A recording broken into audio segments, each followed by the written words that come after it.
Hi, everybody. This is your friend Daniel Hutchins. We're back again for another Talks with Dan and a Screen Rant revisit. Yes, but first we're going to talk about Talks with Dan.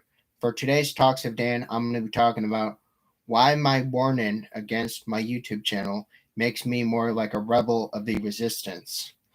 Okay, so if you guys probably might remember, I tried to do a watch live stream with the Son of Batman, and that kind of failed. So, again, that's henceforth why I'm the rebel of the resistance. Because I feel like, okay, I was trying to go too far ahead of myself and thinking something was going to work when ultimately it failed. Again, that is why I feel like I kind of see myself as a rebel of the resistance is by doing something that no other first time YouTuber would ever try to do. Even though I've been around for almost 10 years now.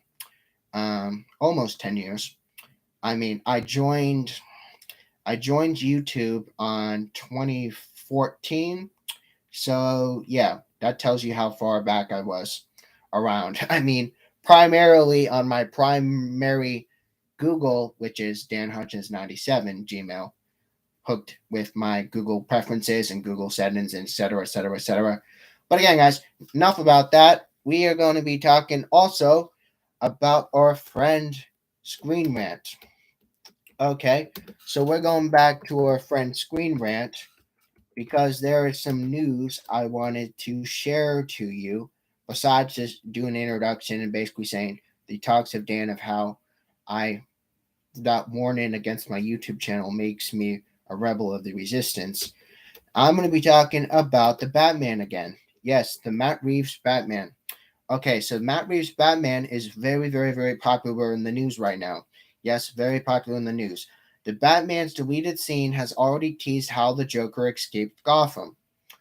And again, Arkham, most notably, escapes Gotham and Arkham. Again, noted, as Arkham isn't Gotham, so Gotham and Arkham are both keynote locations. Again, Batman's deleted scene not only properly introduces the Joker, but also sets up his perfect escape plan for the future. Okay, you want to know what's happening with the Joker? I'll tell you. Spoilers of The Batman by Matt Reeves. Again, Batman's deleted scene offers a better look at the Keegan's version of the Joker, which has broke the internet recently and is also set up the Joker's perfect Arkham Gotham escape plan.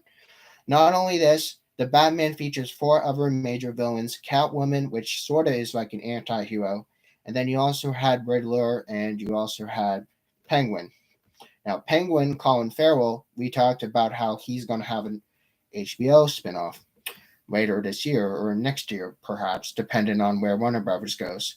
Again, in deleted scenes now released in part of the marketing campaign or advertising, we know Batman goes to the Joker, who is locked up in Arkham Asylum, to search the understandings more about the Riddler's operation. Now, and again, Silence of the Rams style, we know Batman believes the profiles of the Joker or just one of the serial killers who are operating in Gotham, or also the similars of the weight. Now, although it isn't made clear what crimes this version of Joker committed before being arrested, the Joker does offer some ever thoughts about the Riddler and his case on why he wanted to analyze and try to destroy Batman. Again, Batman, he really has to analyze this exactly to the reason because the scene is deleted. Joker ended up spilling out the lessons that Bruce should learn by the end of that movie. Batman only gives more inspiring when more violence is at the current approaching. Again, guys, so related to this article, the Batman has honored the Joker's most defining trait, despite being so different. Now, I'm not going to talk about that unless you want me to talk about it, but let's keep going. In addition to those interesting reflections from the Joker from the deleted scene of the Batman, he also hints that the plans of the Joker for the future. Small details in the scene may have gone unnoticed, but again, it is a paperclip in the files of Batman handed the Joker.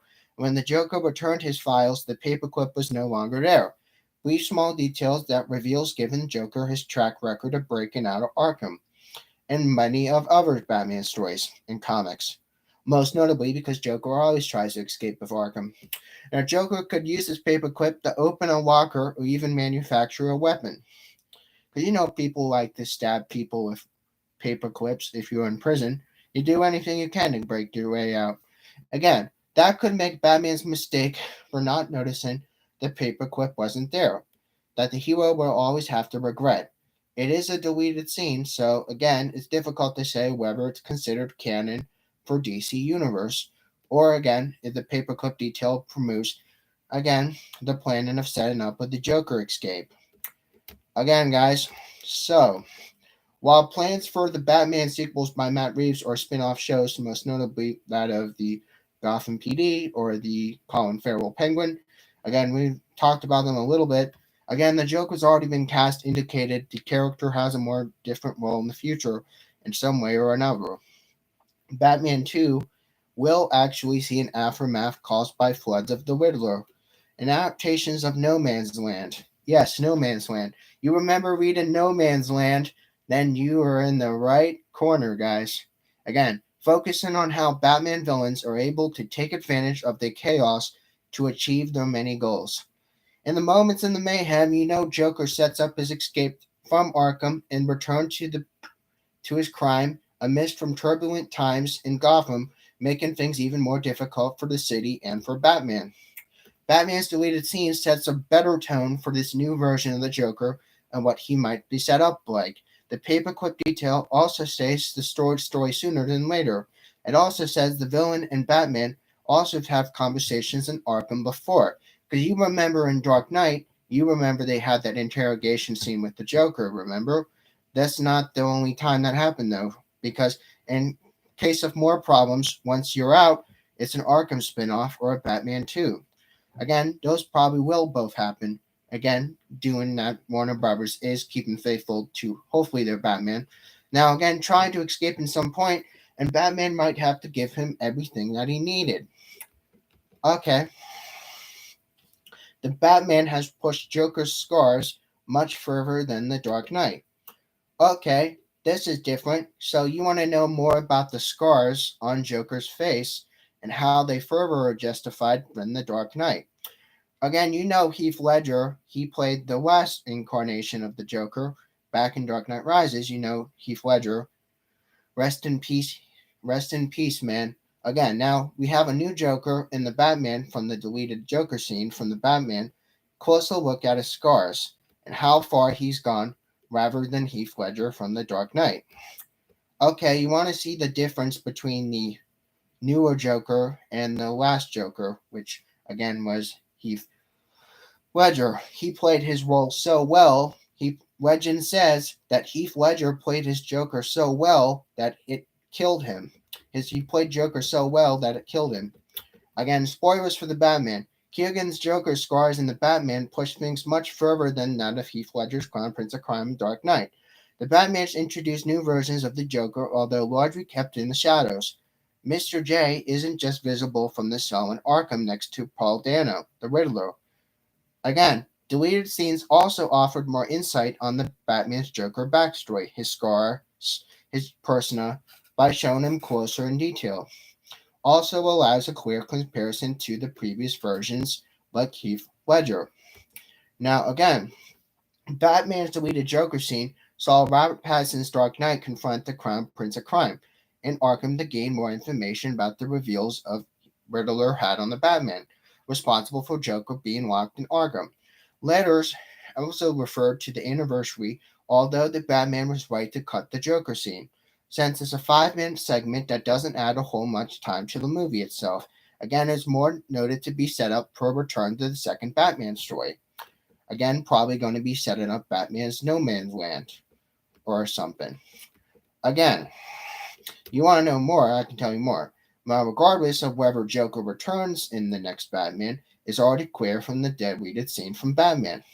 Again, in particular to that of the Dark Knight's Joker, Heath Ledger, he remains to be a staple of the green and purple Joker that we remember from, standard to which all the other iterations of Joker were compared. Even though more the case of Keegan's, we also saw Matt Reeves' Batman has heavily compared the Christopher Nolan's Dark Knight trilogy, again with the Heath Ledger Joker. Again, this Keegan Joker might be a better Joker than Ledger, but we don't know this yet because it's too early. Again, that's what's been shown the character further justified in different ways, especially from the scars. Now, Keegan's Joker scars and marks were covering his entire body, suggesting huge amounts of injury and inflicted upon him drawing far beyond what happened to the Dark Knight Joker. Again, guys, we're comparing scars, guys. We're comparing the scars. Now, in Batman, Joker's scars around his mouth are a result of congenital conditions. You know how you get scars if you have congenital conditions. The character is then born, leaving him with the permanent smile he's clearly taken psychotically and mentally from. Again, beyond this, we know there are lessons all over the areas of his body, and is further justified the vats of acid he fell in from Ace Chemicals, like the comics. Now, there's also deep scarring on the top of the back of his head. The Joker had cut his face like the DC's Death in the Family book, which is also an animated movie that came out recently, just a few years short back ago. Again, it's unclear and arguably unlikely there was deep tissue injuries to signs that are possible. The Keegan Joker is more scarred inside and out. Therefore, he's believed would go so far off the deep end, and removing his own face pushes his character physiques far beyond the Heath Ledger Joker. Again, so in sense, the Batman's Joker flips one of his most iconic aspects from the Dark Knight Ledger Joker, well defined and big questions largely looming over the mysterious character how the Dark Knight Joker got his scars. It remains unanswered to this very day, but we already have that answer. For Keegan's Joker, again, because the Reeves reveal of his medical condition. Again, Dark Knight asks the origin of Joker's scars. Batman makes sure that Joker scars his origin, twisting him into the villain we see in the movie himself. Again, this all speaks from itself, the difference between Reeves' Gotham and Nolan's take of the city. Therefore, heightened versions of characters can seem weirder than they really are, more out there locations. Ledger's Joker can be easily fit to Reeves' Gotham, but of course we know, because it's a deep world that anyone could inhabit. Harder to argue with the Keegan Joker, with his deeper scars, semi-bald head, bubble skin, and hyena escaped laugh. You can also say fitting into the Nolan grounded reality. Again, better, not necessarily for the better or for the worse, but for the Batman's Joker perfectly highlighted the further justification of his character and his mythology. Okay, guys, that's what you want to know about the how Batman's Joker has his scars go further inside of him and outside of him than the Dark Knight Heath Ledger.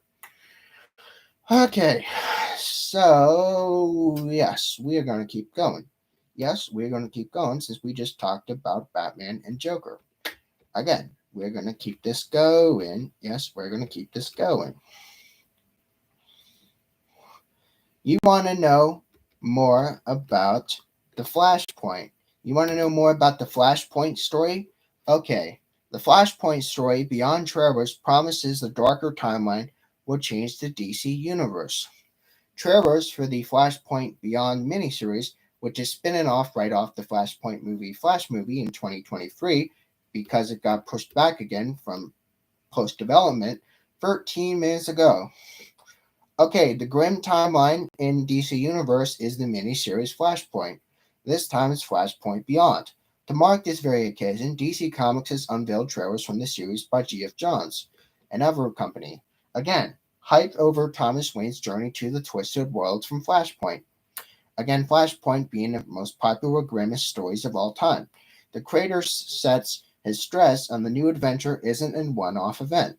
Again, far reaches his consequences of the DC universe. The original Flashpoint came from G.F. Johns and Andy Kubert. Again, not related to the game though, Kubert, but another Kubert.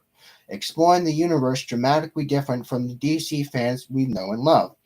Barry Allen, his attempt to save his mom from the death had created a timeline overwhelmed with tragedies. Many heroes were absent or were dead.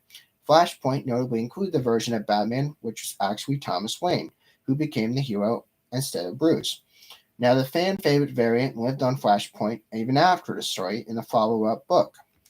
Okay, on DC Comics' Twitter page, the company also posted tweets saying, "Go back to a world that changed everything," alongside trailers promoting the release of Flashpoint Beyond, which is a new miniseries done by writer Geoff Johns. Again, Sheridan, another person in the story. Again, Flashpoint World of Full Possibility. Adams, another friend, commented the changes the familiar character being the draws to the readers. The creators have heavily emphasized the Flashpoint Beyond is more certainly self contained than that of the original Flashpoint. This very personal, emotional story has bigger ramifications to the DC universe. Okay, you can go to DC Twitter and see more about the Flashpoint. You see a comic book trailer from that.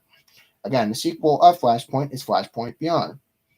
Of course, it wouldn't be the first time Flashpoint had dramatic effects to DC Universe. You also have the 2011 hooking up the Crisis of Infinite Earths and the New 52 of DC Comics. Dramatic reshuffle of the continuity of the large changes DC Universe from the decades and the effects it felt for years.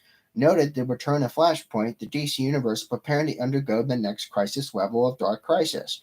Flashpoint Beyond also ties that all with remains to be seen. Again, certain, however, that John Sheridan Adams were again believed to be more exploring the Flashpoint in the world of Flashpoint, following the Atlanteans and the Amazons in the wars and seeing the new free Superman grow on his own. The creators themselves have emphasized smaller personal moments expertly drawn by some new artists that will help flesh the world even more. It's noted that Geoff Johns wants to be more queer this time around, and the story is visiting more dark timelines than nostalgia. Again, the original event from the original event. Flashpoint Beyond is a sequel to Flashpoint, therefore going consequential to the story the DC Universe moves forward.